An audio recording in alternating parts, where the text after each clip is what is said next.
மருத்துவக் கல்லூரி சேர்க்கையில் அரசு பள்ளியில் படித்த மாணவர்களுக்கு அஇஅதிமுக ஆட்சியில் பெற்றுக் கொடுக்கப்பட்ட 7.5% இடஒதுக்கீட்டை 10% உயர்த்துவோம். அரசு உதவி பெறும் பள்ளிகளில் பயின்ற மாணவர்களுக்கு மீதமுள்ள 2.5%ஐ தனி ஒதுக்கீடாக வழங்குவோம் என வாக்குறுதி அளித்து ஆட்சிக்கு வந்தது திமுக. அந்த வாக்குறுதி நிறைவேற்றப்பட்டதா? தற்போது அந்த வாக்குறுதியின் நிலை என்ன? பார்க்கலாம் விரிவாக.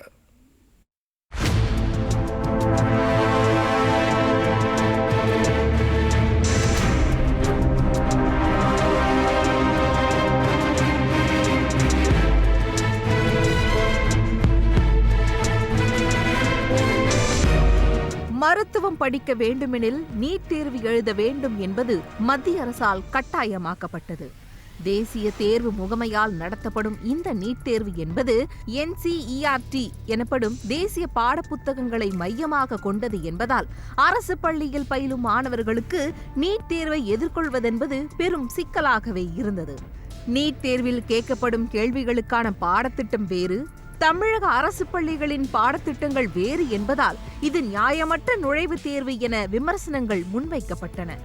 மருத்துவராகும் கனவில் இருந்து நீட் தேர்வில் தோல்வியடைந்த மாணவி அனிதா விரக்தியில் தற்கொலை என்னும் முடிவுக்கு ஆளானது தமிழகத்தில் பெரும் அதிர்வலைகளை உண்டாக்கின.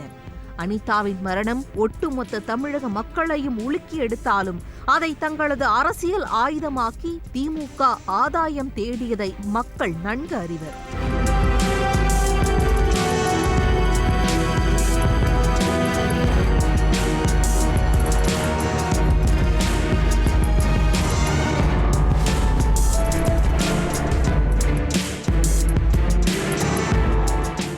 மறுபுறம் நீட் தேர்வுக்கான பயிற்சி மையங்கள் பல இடங்களில் தொடங்கப்பட்டன. லட்சங்களில் கட்டணங்கள் வசூலிக்கப்படும் அந்த பயிற்சி மையங்கள் ஏழை எளிய மாணவர்களுக்கு எட்டா கனியாகவே இருந்தன. நீட் தேர்வுக்கு அடித்தளமிட்டதே காங்கிரஸ் தலைமையிலான மத்திய அரசுதான் என்ற போதிலும் அதை சந்தர்ப்பமாக மறைத்து நீட் தேர்வால் ஏழை எளிய மாணவர்களின் மருத்துவ கனவு சிதைபடுகிறது என திமுக நீலிக்கண்ணீர் வடித்து நீட் ரத்து நாடகத்தை நடத்திய கதையெல்லாம் தற்போது சாயம் வெளுத்து நிற்கிறது. நீட் தேர்வை கடுமையாக எதிர்த்த புரட்சித் தலைவி அம்மா தலைமையிலான அரசு தமிழகத்தின் சமூக பொருளாதார சூழலுக்கு நீட் தேர்வு ஒத்து வராது என கூறி நீட் தேர்வுக்கு நிரந்தர விலக்கு பெற மத்திய அரசுக்கு பலமுறை கடிதங்கள் மூலம் அழுத்தம் கொடுத்ததோடு சட்ட ரீதியான போராட்டங்களையும் முன்னெடுத்தது. புரட்சித் தலைவி அம்மாவால் தொடரப்பட்ட வழக்கில் நீட் தேர்வை ரத்து செய்து உச்சநீதிமன்றம் வழங்கிய தீர்ப்பை எதிர்த்து 2013ஆம் ஆண்டு ஆகஸ்ட் மாதம் அப்போதைய பிரதமர் மன்மோகன் சிங் தலைமையிலான காங்கிரஸ் அரசுதான் மேல்முறையீடு செய்தது.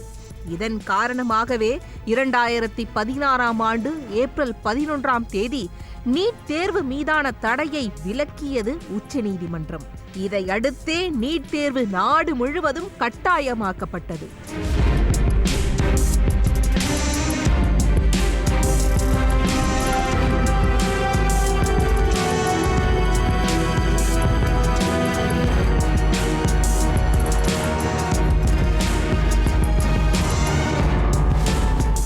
ஏழை எளிய மாணவர்களின் மருத்துவ கனவு சிதைப்பட்டுவிடும், உச்சநீதிமன்றத்தின் தீர்ப்பை எதிர்த்து மேல்முறையீடு செய்ய வேண்டாம் என மத்திய அரசுக்கு புரட்சித் தலைவி அம்மாவின் அரசு கோரிக்கை வைத்த அதே நேரம் கூட்டணியில் இருந்தும் எந்தவித அழுத்தமும் கொடுக்காமல் மத்திய காங்கிரஸ் அரசு மேல்முறையீடு செய்வதை வேடிக்கை பார்த்தது அப்போதைய கருணாநிதி தலைமையிலான திமுக. இது குறித்த கேள்வி எழுந்த போது 2013ஆம் ஆண்டு மார்ச் மாதம் காங்கிரஸ் கூட்டணியில் இருந்து விலகியதாக சொன்ன திமுக அதே ஆண்டு ஜூன் மாதம் கனிமொழிக்கு ராஜ்யசபா MP பதவிக்காக பின்வாசல் வழியாக காங்கிரசிடம் ஆதரவு கேட்டு பதவி வாங்கியதுதான் வரலாறு.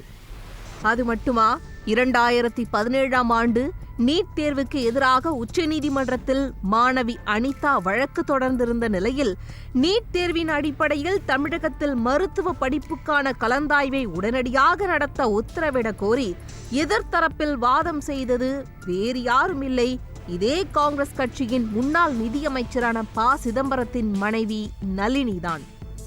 இப்படி நீட் விலக்கு பெற அதிமுக தலைமையிலான அரசு சட்ட போராட்டங்களை முன்னெடுத்த போதெல்லாம் அதற்கு முட்டுக்கட்டையாக எதிர்த்தரப்பில் நின்றது காங்கிரஸ் திமுக கூட்டணிதான்.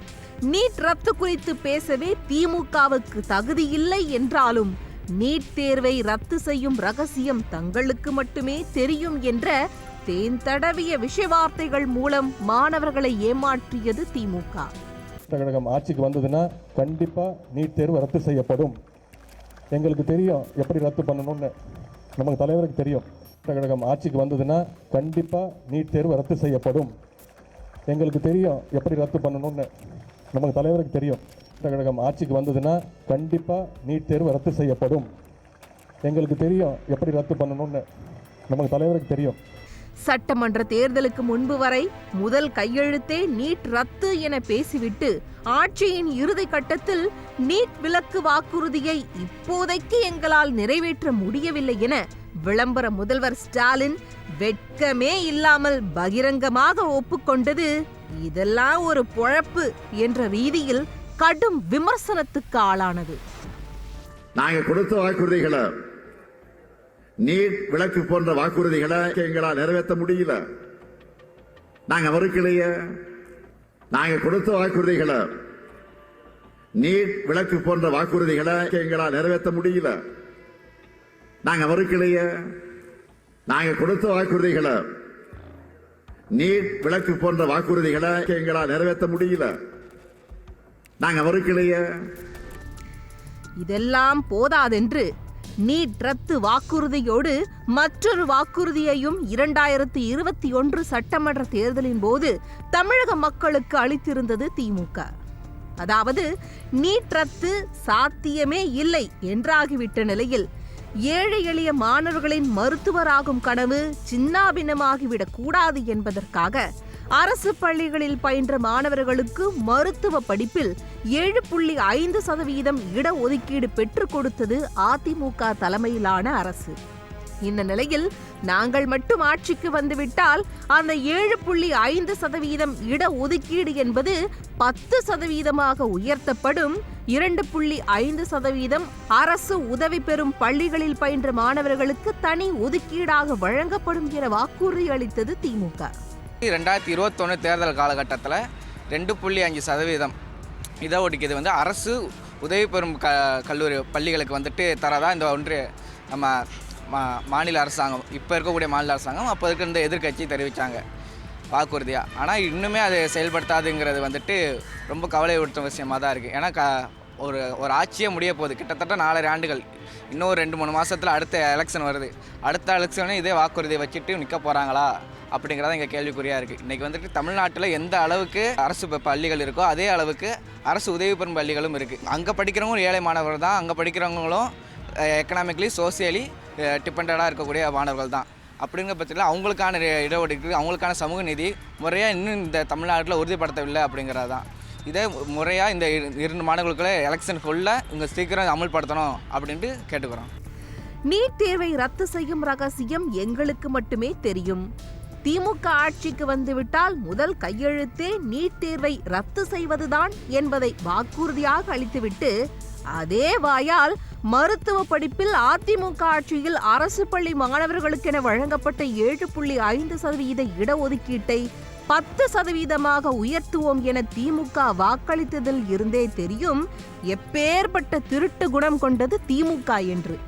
திமுகவுக்கு மட்டுமே தெரிந்த அந்த ரகசியத்தை வைத்து நீட் தேர்வை ரத்து செய்து விட்டால் இடஒதுக்கீட்டுக்கு தேவையே இருக்காது என்ற நிலையில் 7.5% இடஒதுக்கீட்டை 10% உயர்த்துவோம் என்ற திமுகவின் வாக்குறுதி நீட் தேர்வை வைத்து திமுக நடத்தி வரும் வாக்கரசியலை அப்பட்டமாக உடைத்து காட்டுகிறது. அதாவது 7.5 ரிசர்வேஷன் என்னென்னு பார்த்தீங்கன்னா, இன்றைக்கி கவர்மெண்ட் ஸ்கூல்ஸில் 6th to 12th படித்த மாணவர்களுக்கு கிடைக்கக்கூடிய ஒரு ரிசர்வேஷன். என்னென்னா கவர்மெண்ட் ஸ்கூலில் படிக்கிற மாணவர்கள் யாருன்னா ஒரு பொருளாதார ரீதியாக பிற்படுத்தப்பட்ட மக்களும் தான் இங்கே கவர்மெண்ட் ஸ்கூலில் படிச்சுட்டு இருக்காங்க. கவர்மெண்ட் எய்டட் ஸ்கூல்லையும் இதே அளவுக்கு எக்கனாமிக்கலி வீக்கர் ஸ்டூடெண்ட்ஸும் அந்த கவர்மெண்ட் எய்டட் ஸ்கூலில் படிச்சுட்டு வராங்க. கடந்த 2021 ஆண்டுக்கு முன்னாடி தேர்தல் அறிக்கை 332 திராவிட மாடல் அரசு வந்து நிறைவேற்றுறேன், கவர்மெண்ட் எய்டட் ஸ்கூலில் படிக்கிற பசங்களுக்கும் 7.5 ரிசர்வேஷனில் இடஒதுக்கீடு தரோம், தேர்தல் வாக்குறுதியை கொடுத்துட்டு இன்றைக்கி வரலாம் 4.5 வருஷம் முடிஞ்சிருச்சு. ஆனாலும் இது வரலாம் வந்து அந்த ரிசர்வேஷனை அமலுக்கு கொண்டு வரல. ரிசர்வேஷன் மூலயமா வந்து என் ஊரில் முதல் தலைமுறையாக இது வரலாம் வந்து என் ஊரில் ஒருத்தவங்க கூட எம்பிபிஎஸ்ஸோ இதோ டாக்டர் சீட்டோ கிடைச்சதில்லை. இந்த ரிசர்வேஷன் மூலயமா அந்த கவர்மெண்ட் ஸ்கூல் படித்த மாணவர்களுக்கு இது கிடைச்சிருக்கு. அப்படின்றப்ப கவர்மெண்ட் எய்டட் ஸ்கூலில் இருக்க மாணவர்களுக்கும் இந்த ரிசர்வேஷன் கிடைக்கணும்னு தெரிவிச்சுக்கிறேன். இது வந்து இதே மாதிரி தொடர்ந்துட்டு இருந்ததுன்னா மாணவர்கள் ஒன்று திரண்டி போராட்டத்தில் ஈடுபடுவோன்னு தெரிவிச்சுக்கிறேன். உச்சநீதிமன்றமே உத்தரவிட்ட பிறகு நீட் ரத்து சாத்தியமே இல்லை என்ற கட்டத்தில் அரசு பள்ளி மாணவர்களுக்கு 7.5% இடஒதுக்கீடு அளிக்கும் வகையில் சட்டத்தை இயற்றியது அதிமுக தலைமையிலான அரசு. இந்த சட்டத்திற்கு ஒப்புதல் அளிக்க தனக்கு 3 முதல் 4 வாரங்கள் தேவைப்படும் என அப்போதைய தமிழக ஆளுநர் பன்வாரிலால் புரோஹித் கூறிய நிலையில் ஆளுநரின் ஒப்புதலுக்காக காத்திருக்காமல் மாணவர்களின் நலனே முக்கியம் என்ற நோக்கில் 7.5% இடஒதுக்கீட்டை உறுதிப்படுத்தி அரசாணை வெளியிட்டது அதிமுக தலைமையிலான அரசு.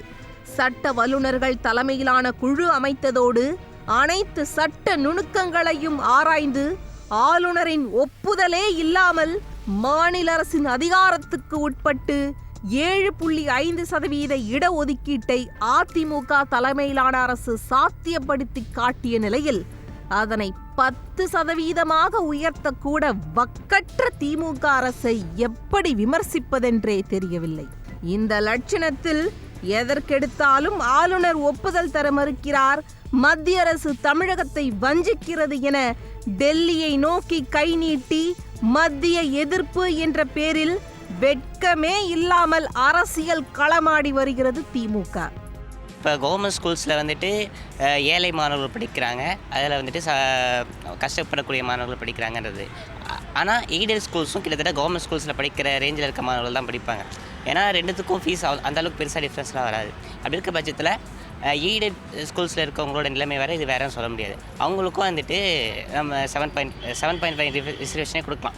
ஆனால் வந்துட்டு போன எலெக்ஷன் வாக்குறுதியில் வந்துட்டு அப்போ இருந்த எதிர்கட்சியாக இருந்த அரசு இப்போ ஆளுங்கட்சியாக இருக்குது. அது வந்துட்டு 2.5 ரிசர்வேஷன் எய்டட் ஸ்கூல்ஸில் படித்த மாணவர்களுக்கு தரோம் அப்படின்ற ஒரு வாக்குறுதியை மட்டும் கொடுத்துட்டு செயல்படுத்தாமல் இருக்காங்கன்றது தான். ஆனால் வந்துட்டு அவங்களுக்கு 2.5ன்றதை விட 7.5 ரிசர்வேஷனே கொடுக்கலாம். ஏன்னா வந்துட்டு அவங்களும் அந்தளவுக்கு ஒரு அதிக நல்ல பேக்ரவுண்டில் இருந்து வராங்க அப்படின்லாம் சொல்ல முடியாது. ஏன்னா அவங்களும் வந்துட்டு இதே தான் அப்படின்றது தான். ஆனால் வந்துட்டு இன்ன வரைக்கும் அது நிறைவேற்றலைன்றது ரொம்ப ஒரு கவலைக்கிடமான விஷயம் தான். இனி வரக்கூடிய காலகட்டத்தில் அதை நிறைவேற்றுவாங்களா அப்படின்றது ஒரு கேள்விக்குறியான விஷயமாக தான் இருக்குது. இதில் என்ன கொடுமை என்றால், அரசு பள்ளி மாணவர்களுக்கான மருத்துவ இடஒதுக்கீட்டை 7.5% இருந்து 10% வரை உயர்த்துவது குறித்து அவசர கதியில் முடிவெடுத்து விட்டால் அது பல்வேறு சட்ட சிக்கல்களை உண்டாக்கக்கூடும். ஆகையால் சட்ட விதிகளை ஆய்வு செய்து நடவடிக்கை எடுக்க முயற்சிக்கப்படும் என கடந்த மே மாதம் செய்தியாளர்களிடம் தெரிவித்தார் விளம்பர திமுக அரசின் மக்கள் நல்வாழ்வுத்துறை அமைச்சர் மா சுப்பிரமணியன். ஆட்சிக்கு வந்து முதல் கையெழுத்தே நீட் ரத்துதான் என கூறிவிட்டு கொடுத்த வாக்குறுதிகளை நிறைவேற்றாமல் ஆட்சி முடியப் போகும் தருவாயில் இடஒதுக்கீட்டில் அவசரம் காட்டக்கூடாது என திமுக அமைச்சர் பேசியது தமிழக மக்களை பெரும் கோபத்துக்கு ஆளாக்கியது. தமிழகத்தில் நீட் நுழைய மூல காரணமே திமுக தான் என்ற போதும் நீட் தேர்வை எதிர்கொள்ளும் வகையில் மாணவர்களின் கல்வி தரத்தை உயர்த்துவதற்கான கட்டமைப்புகளை அமைப்பதை விடுத்து அவர்களின் மருத்துவர் கனவை மீண்டும் மீண்டும் திமுக தனது அரசியல் ஆயுதமாக பயன்படுத்தி வருவது பொதுமக்கள் மத்தியில் கடும் கொந்தளிப்புக்கு ஆளாகியுள்ளது.